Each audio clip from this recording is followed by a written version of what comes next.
Merci. C'est un vrai plaisir pour moi d'être ici. Merci pour l'invitation et l'opportunité d'être ici. J'habite au Maroc. C'est très facile pour moi de venir à Marrakech. Pour d'entre vous qui votez ici pour la première fois au Maroc, bienvenue au Maroc et bienvenue au Marrakech. Et je viens beaucoup ici. C'est une très belle ville. Je vais répondre à quelques questions. Pourquoi, pourquoi est-il si important d'avoir l'aptitude numérique?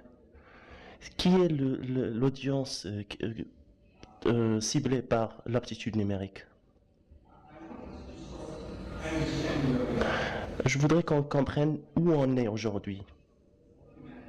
Nous sommes dans une place, nous sommes dans un carrefour de l'humanité. On a beaucoup de technologies destructives qui viennent au même moment. C'est pas une révolution digitale, c'est plus grand que ça, bien plus grand que ça. C'est hyper important. Tout ça est très destructif. Nous avons des technologies qui sont destructives et qui changent. Anna, j'ai entendu votre présentation. Dans des années, vous n'allez pas. Non, dans des années, vous ne payerez pas votre parking. C'est votre voiture qui va payer votre parking pour vous. Je ne sais pas si vous ne connaissez pas ça. Cette année, pour la première fois, on a un ordinateur qui a imprimé un autre ordinateur qui, qui est un ordinateur qui se programme tout ça. On a eu une voiture autonome qui a été imprimée en 3D avec un autre ordinateur. C'est vraiment impressionnant. Et c'est très important c'est très important de comprendre ce changement. Il y a beaucoup de compagnies qui détruisent d'autres compagnies parce qu'ils utilisent cette nouvelle technologie.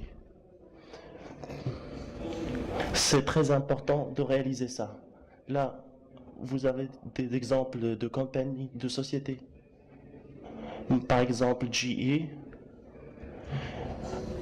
Par exemple, Google a détruit le domaine de la publicité en général. Là, c'est la mauvaise nouvelle pour vous. Et c'est pourquoi c'est très important qu'on prenne une action maintenant. Nous, nous vivons une augmentation destructive incrémentale. Le progrès que nous, le progrès que nous vivons aujourd'hui, il est l'équivalent de 20 000 ans. Et le problème, c'est que nous éduquons nos enfants de la même ancienne façon. Là,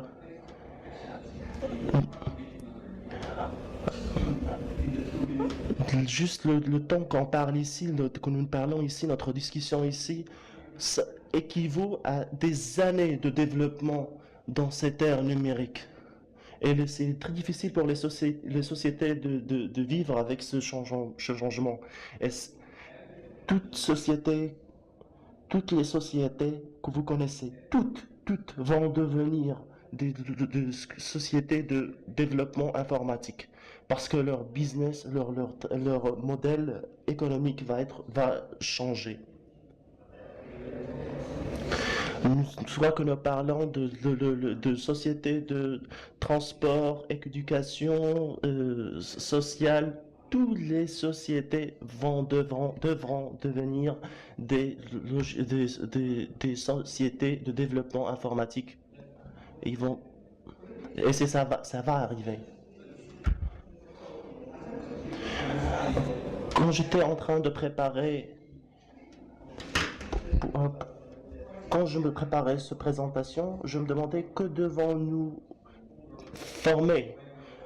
J'ai donné l'exemple de l'accident, le dernier accident dont tout le monde parle de Uber, où il y a eu une mortalité.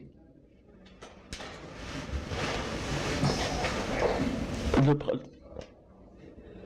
on parle de l'accident, de ce qui s'est passé, mais vous savez que cette voiture, elle est bien mieux sécurisée que n'importe quelle voiture est bien plus sécurisée que n'importe quelle voiture normale.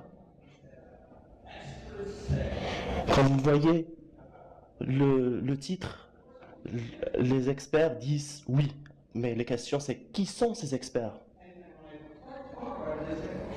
Et quand je vois ça, mais dans ces exemples-là, les experts, peut-être les experts en voiture, on doit avoir les avocats, les juges aussi doivent comprendre comment marche cette voiture. Et, et même les jurés dans la cour doivent comprendre comment marche cette voiture. Qui a commis l'erreur? Est-ce que c'est une erreur dans la programmation du logiciel ou la technologie qui venait de n'importe quelle d'une autre personne? Ce sont les challenges que tout le monde doit comprendre et comment ces choses marchent. Votre docteur ne va pas faire une opération chirurgicale sur vous de la même manière. Parce qu'il va utiliser des logiciels, des robots, des nouvelles technologies pour opérer. S'il ne comprend pas comment travailler avec ces outils, il ne pourra pas faire son travail. Votre avocat, votre comptable, tout le monde. Et la question pour nous, comment pouvons-nous éduquer tout le monde sur ces problèmes? Et c'est tout le monde, pas juste nous. On doit, on doit résoudre le problème avec les technologies expérimentales. C'est le challenge que nous avons. On parle avec l'aptitude numérique et le gouffre dans l'aptitude numérique. L'Europe a créé le GDPR, je crois, qui est une régulation. C'est intéressant. Cette régulation dit chaque société en Europe doit avoir un officier de protection de données. C'est par la loi, c'est obligatoire. Il y a plus de 30 millions de sociétés en Europe. Ils, alors ils doivent avoir plus de 30 millions d'officiers de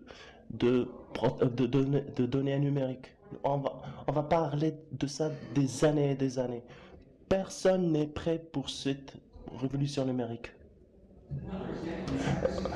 Un autre exemple, dans la sécurité numérique, il y a des fossés dans le domaine.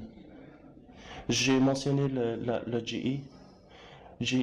General Motors will, va embaucher, va embaucher.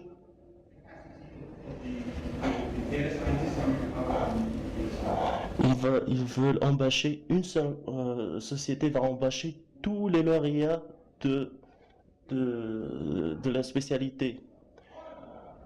Toutes les sociétés, Amazon, Tesla, Microsoft, ils veulent tous ces compétences. On n'est pas en train de former les capacités dont on a besoin. Si je donne un exemple par Google, par exemple, j'ai trouvé un autre exemple qui est très intéressant pour illustrer ce que je veux dire. Bien sûr, tout ça. En France, Microsoft a annoncé un programme pour former des gens dans l'intelligence artificielle. J'essaie, je vais lire le titre. Là, je parle d'un pays et d'une société, une seule. Et ça vient du secteur privé.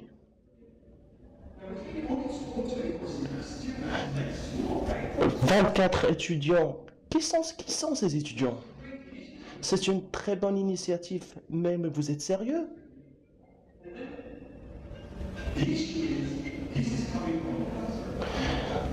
Et le problème ici, c'est que ça vient des clients de Microsoft et les partenaires. Microsoft, là, il n'est pas en train de former pour ses propres besoins, mais pour les besoins de ses clients. Et ils ont besoin de compétences en intelligence artificielle. Ils ne font pas ça tout seuls. Ils font ça avec une autre société qui s'appelle Simplan.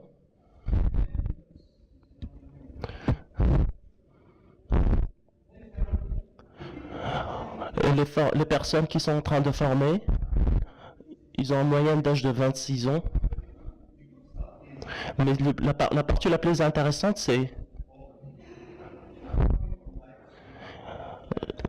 ils viennent de divers groupes.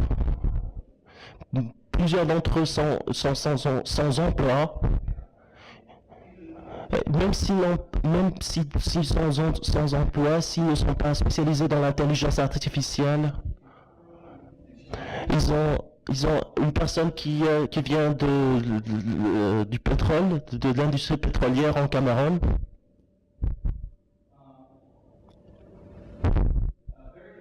Il y a des personnes très jeunes d'âge. On a des codeurs, des développeurs. Mais l'idée ici, c'est même si on veut former sur des technologies, des technologies de pointe, on n'a pas besoin de meilleures technologies. C'est possible.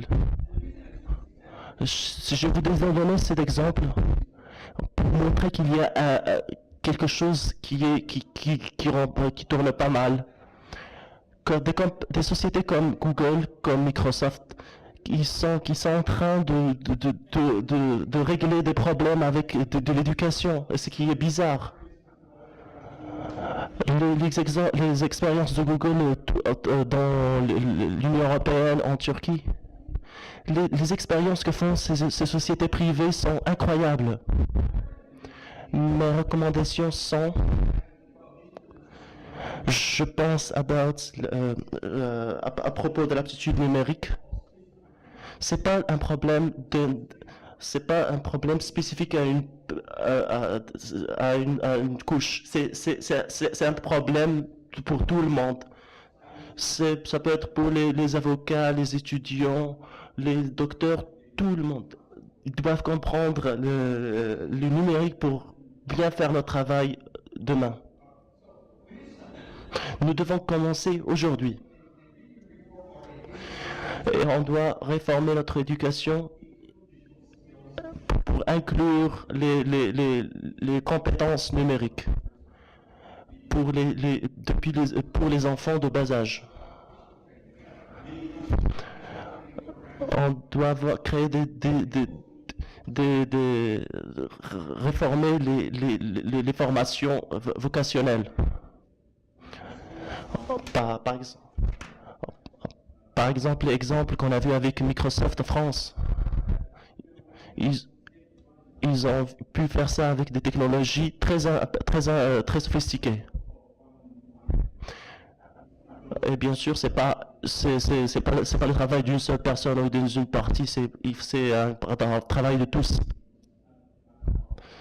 Il ne faut pas faire demain, mais aujourd'hui. Merci.